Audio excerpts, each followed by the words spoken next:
Сәлем қыздар, бүгін Жадырушаның ас үйіне қош келдіңіздер.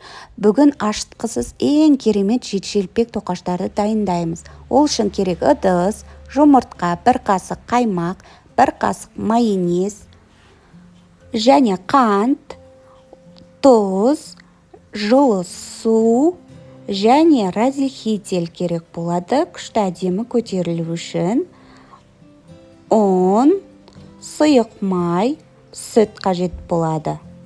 Ең алдымен бастаймыз. Ең алдымен сүтімізді ыдысымызға құйып аламыз. Жылы суымызды құямыз. Қантымызды салып, жақсылап араластыратын боламыз. Тұзымызды саламыз. Тұзымыз бен қантымыз жақсы еру үшін жақсылап араластырамыз қыздар.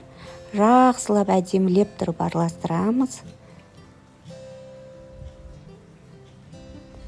Қаймағымыз бен майонезімізді салатын боламыз. Бір жұмыртқамызды саламыз. Жақсылап араластырамыз қыздар. Ұнымыз жаңағы електен өткізіліп дайын тұру керек.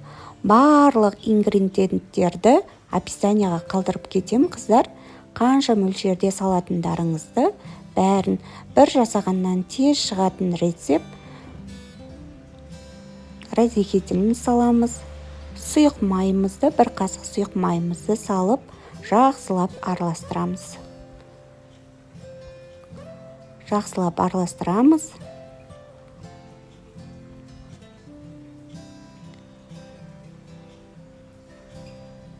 Електен өткізілген ұнымызды бөліп салатын боламыз. Жақсылап араластырып, сосын қасығымыздан ұнымызды алып, қолмен арғарай жақсылап иінін қандырып тұрып араластырамыз қыздар. Жан-жанындағы ұндар ешқайсы қалмау керек. Жақсылап бәрін араластырып илейтін боламыз қыздар. Осылай. Сұйық май, 2 қасық сұйық май жағып, тағы да илейтін боламыз. Әдемілеп жақсылап тұрып илейміз.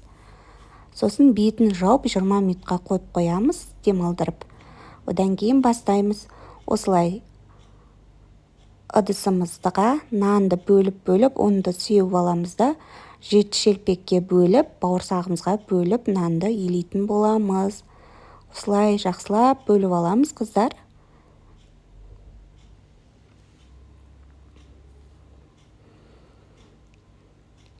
Енді осылай жақсылап қызып тұрған табамызға тоқашымызды, жет-желпегімізді пісіріп аламыз қыздар. Қабыл болсын, жұмаларыңыз, тілеген дұға тілектеріңіз қабыл болсын. Ұнаса лайк басып, комментарий жазып, маған тіркеліп кетуді ұмытпаңыздар. Ас болсын қыздар сіздерге. Осылай әдемі жұмсақ жет-желпек шығады.